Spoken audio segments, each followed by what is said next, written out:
Mon nom est Linda Leclerc et je suis fondatrice de l'École du yoga du rire et du Haha Sisterhood. Bienvenue dans l'élément joie, les balados qui font du bien et qui inspirent. L'épisode d'aujourd'hui vous est présenté par 25 jours de présence souriante, un chouette programme qui vous accompagne au quotidien, chaque matin, pour vous donner le sourire et vous aider à le garder.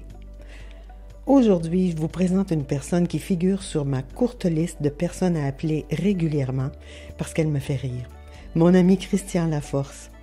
Bien que notre conversation ici soit plutôt sérieuse, cet homme-là, il a un sens de l'humour et de la dérision hors du commun. Une fois que nous avons terminé l'enregistrement, je lui faisais remarquer qu'il n'avait pas mentionné à quel point l'humour l'aide au quotidien. C'est pourtant le cas. Christian, selon moi, c'est un as. Et quand j'ai besoin d'un petit boost, c'est vers lui que je me tourne parce que tous les deux, nous sommes capables de rire de bien des choses. Je vous laisse en sa compagnie. Bonjour Christian Laforce. Il me sourit et ne répond pas. Alors voilà, c'est l'ensemble du podcast aujourd'hui. Merci d'avoir été des nôtres. Christian et moi, on se connaît depuis très longtemps. J'ai des fous rires mémorables avec toi, qui datent de l'année où on a étudié tous les deux en photo à Trois-Rivières. 84. 5? Non, 4. Parce que 5, j'étais à l'Université Laval en 5. Ben, pour dire, parce que sur les photos... À moins que ça soit écrit, c'est parce que il me semble que je revois des photos que j'ai prises pendant qu'on étudiait ensemble. Des fort belles photos. Et il me semble que je vois le chiffre, Leclerc 85. Mais enfin, c'est pas très important. Bref, Christian et moi, en fait, on a une longue histoire où il rit souvent de moi.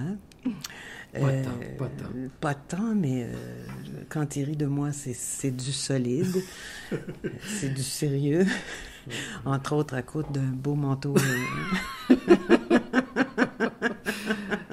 Oui, c'est le son qui m'avait fait rire. C'est pas le manteau. Non. Mais vous voyez, là, j'ai juste eu à mentionner le manteau en question et ça nous ramène cet hiver-là alors que je glissais et que Élégamment. Oui, très élégamment, alors que je venais de lui dire attention, c'est glacé. Et moi, je suis tombée et lui était... C'est le son de la chute qui me fait encore rire, d'ailleurs. Bon, ça me fait plaisir. Je te vois encore. Je m'étais pas fait trop mal quand même. Non, je protégeais les appareils parce qu'on avait des appareils photo que je trouvais que c'était trop cher pour que je les abîme. Et donc, Christian, c'est quelqu'un qui m'a toujours beaucoup fait rire pour toutes sortes d'affaires. Je pense qu'on a un impact. Moi, je te fais rire, puis toi, tu me fais rire. Et puis, d'ailleurs, j'avais mis dans mon cahier, quand j'ai fait ma formation d'animateur de yoga du rire en 2003, j'avais écrit parce qu'on nous avait demandé d'écrire des choses qui nous faisaient rire. Et puis j'avais dit jouer avec mon chien et mon ami Christian me fait rire. Et donc à partir de ce moment-là, je m'étais dit il faut pas jamais que je perde le contact avec Christian parce que c'est trop précieux d'avoir quelqu'un avec qui tu peux rire de vraiment n'importe quoi là, ou à peu près. Notre registre est assez large. Oui, effectivement. Oui, c'est le spectre. Quoi. Infini. Oui, tout à fait. Et donc, mon ami Christian, il a un beau sens de la répartie. Et je lui ai demandé s'il accepterait d'être mon invité sur l'élément joie aujourd'hui, ce qu'il a accepté avec tellement d'enthousiasme qu'à ce jour, je suis encore décoiffée.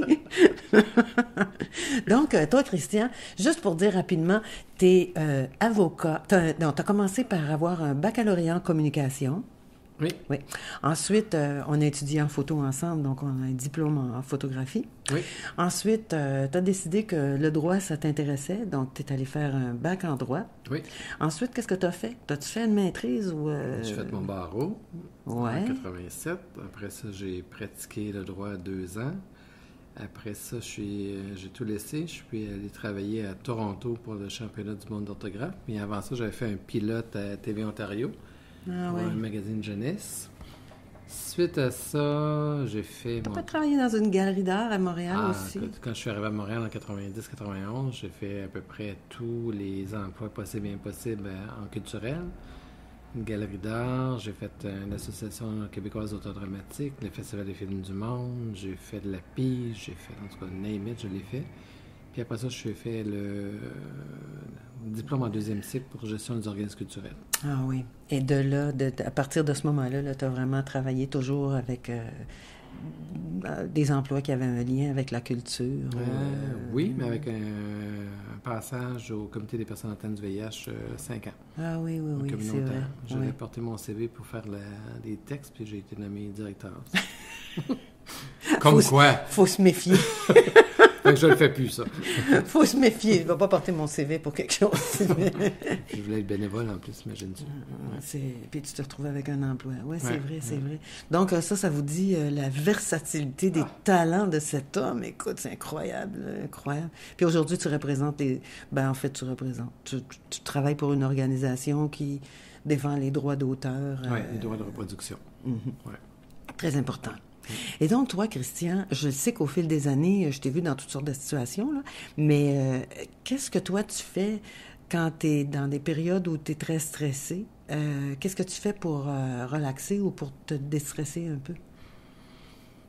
Mais ça commence toujours par une phase de sacrage. Je donc, réalise mon niveau de stress. Puis après ça, mais qu'est-ce que je fais? C'est soit que je prends une marche. Fait comme ça me libère l'esprit. Soit j'écoute la musique ou je me prends un verre de vin. OK. Mm-hmm.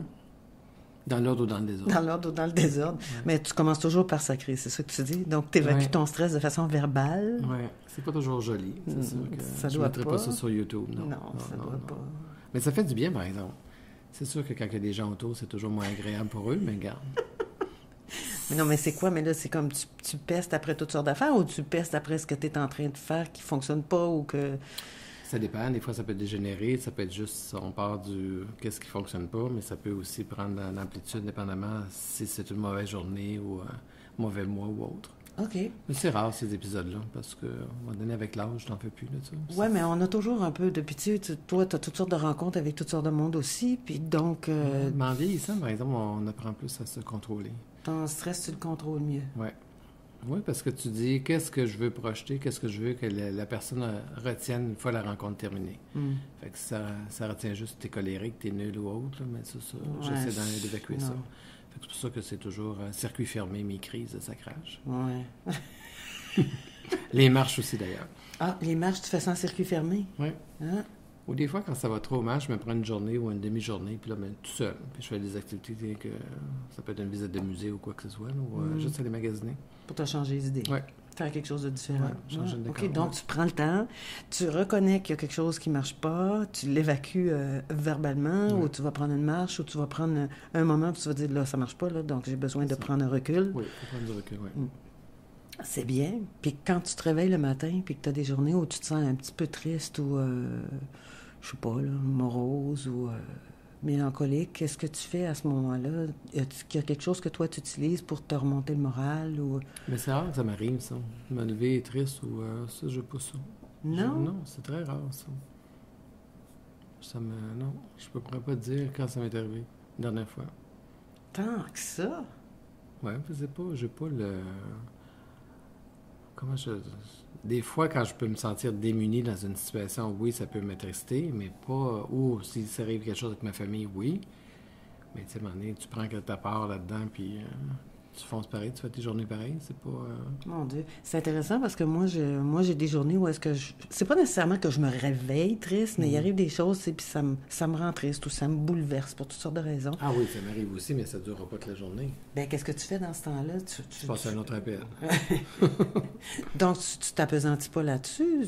Ben, c'est pas chercher à l'éviter puis à fuir, là. Non, mais c'est, comme je te dis, tu prends qu'est-ce qui t'appartient là-dedans, tu essaies de trouver une solution. Si tu n'en as pas, mais tu laisses passer, puis après ça, mais tu reviens lâcher prise. Oui, ça, c'est un Mon Dieu, t'es donc même philosophe. Je te connaissais pas à ce point-là. C'est vrai que Christian, il a beaucoup, beaucoup de cheveux blancs en ce moment. Oui, c'est l'agent de l'AD. Pour les personnes qui nous écoutent, qui viennent de l'extérieur du Canada, l'agent Glad, c'était un représentant qu'on voyait dans les publicités télévisées avec les sacs à poubelle, les sacs à ordures. Et l'agent Glad, il était habillé en blanc et il avait une perruque de cheveux blancs. Donc, il n'y avait peut-être pas une perruque, là, mais en fait, Non, mais t'es pas comme la Janglade, toi. Non. T'es plus beau. J'ai pas de sac. Puis t'as pas de sac à ordures.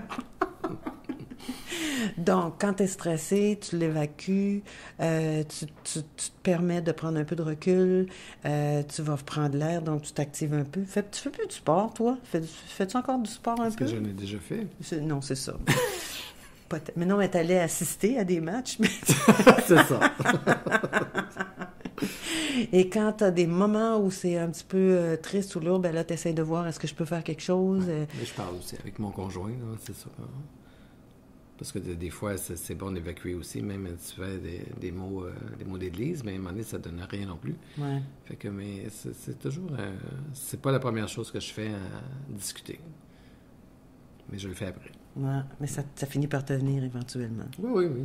Et puis là, ces journées-là, si tu t'aperçois que tu es capable de rien faire pour la situation, tu passes à autre chose. Tu es capable de... Moi, j'ai de la difficulté. Bien, il faut, à un moment donné, parce que sinon, ça devient une obsession. Tu sais, quand tu n'as pas la solution, tu peux pas miser là-dessus pendant 8 heures de temps. C'est pas... Puis moi, me morfondre, c'est pas ça. Je trouve que la vie est trop courte pour se morfondre. T'es chanceux. Et moi, je suis chanceuse que tu sois mon ami, parce que tu peux toujours compter sur toi pour dire des niaiseries qui vont me faire rire. Pas nécessairement des niaiseries, là, mais... Bon, puis mon ami Christian, toi, qu'est-ce qui te met en état de joie? Donc, ton élément joie à toi, ce serait quoi? Qu'est-ce qui te met vraiment en état de joie? La musique, les belles rencontres, la beauté, puis quand je me sens bien. Ça c'est comme... C'est drôle, j'étais certaine que tu allais parler de l'art, parce que toi, tu as beaucoup d'œuvres d'art dans ta maison, tu as travaillé dans des galeries, tu apprécies des choses que moi, je vois probablement pas. Puis tu vois, tantôt, tu as dit, ben quand j'ai besoin de faire un pas de côté, de prendre un peu de temps pour moi, ben je vais aller voir un musée ou... J'aime les belles choses. Ouais. C'est pour ça qu'on est amis. Tout à fait. J'allais le dire, mais tu m'as coupé mon scoop. Non, tu vois, qu'est-ce qui me met de bonne humeur, c'est tout ça. C'est le bien-être, puis de me sentir bien, me sentir pas en contrôle, j'aime pas ça, mais me sentir comme relax dans des situations, puis que les gens autour de moi soient heureux aussi. Ça me fait plaisir. Je suis bien d'accord. Je ne vais pas être d'accord, là, mais c'est vrai que c'est très bien. Je te remercie, Christian. Ça fait plaisir. Bonne fin de journée à vous. Merci, vous de même. Je vous remercie d'avoir écouté cet épisode qui, je l'espère, vous aura peut-être inspiré. Pour en savoir plus sur les programmes et activités de l'École du Yoga du Rire, consultez le www.yogadurire.com. Et pour la communauté de femmes qui rient intentionnellement, c'est sur le www.hahasisterhood.com. Bonne fin de journée.